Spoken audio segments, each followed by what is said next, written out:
উদ্দেশ্য কি? নমস্কাৰ, মই যিহেতু আপোনালোক বড়োলেণ্ড 24/7 পৰাও আহিছে খুলুমবাই।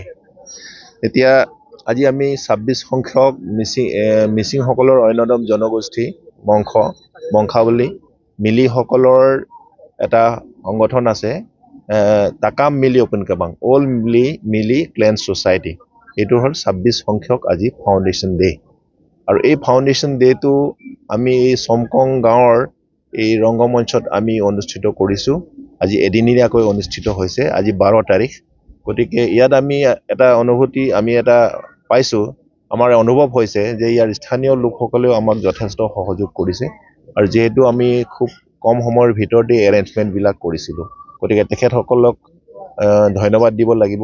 আৰু আপোনালোকেও মিডিয়াৰ ফালৰ পৰা আমি ইয়াত এটা প্ৰগ্ৰাম এটা কৰিছোঁ বুলি গম পাই পেলাই স্পণ্টেনিয়াছলি আহি পেলাই এটা মিডিয়া কভাৰেজ এটা যে দিবলৈ আহিছে, তাৰ কাৰণে আপোনালোকক অশেষ ধন্যবাদ। কাৰ্যসূচী বিশেষ বেছি নাই আমাৰ কাৰ্যসূচী।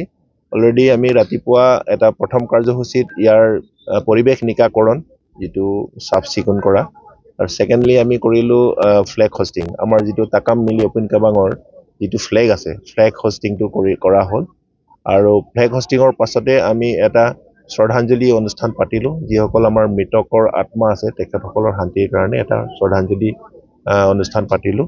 তাৰপিছতে আমাৰ স্থানীয় ইয়াত বহুতো বিশিষ্ট ব্যক্তি আছিলে, প্ৰায় 9জন ব্যক্তিৰ নাম তেখেতসকলে দিছে। আৰু 9জন ব্যক্তিৰ নামত তেখেতসকলৰ পৰিয়ালবৰ্গই একোটা নাহৰ গছ আমাক দিছে ৰোপণ কৰিবৰ কাৰণে। আমি এই কেম্পাছত এই 9টা নাহৰ গছ তেখেতসকলৰ স্মৰণত আমি ৰোপণ কৰিলোঁ। তাৰপিছত আফটাৰ ডেট এতিয়া আমি এই সময়টো পাইছোঁ, অলপ পাছতে আমাৰ সভা আৰম্ভ হ'ব। সভাত আমাৰ বিশেষ কাৰ্যসূচী হিচাপে আমাৰ এই হিষ্ট্ৰীটো অলপ কোৱা হ'ব, ইয়াৰ ৰেইজিং অফ তাকাম মিলিং অপেন কাবাঙৰ কথা কোৱা হ'ব। আৰু তাৰপিছত আমাৰ আগন্তুক পৰিকল্পনা কি হ'ব, এইবিলাক বিষয়ে আলোচনা কৰা হ'ব। আৰু অন্যান্য কিছুমান আলোচনা সেইখন সভাতে হ'ব। Thank U.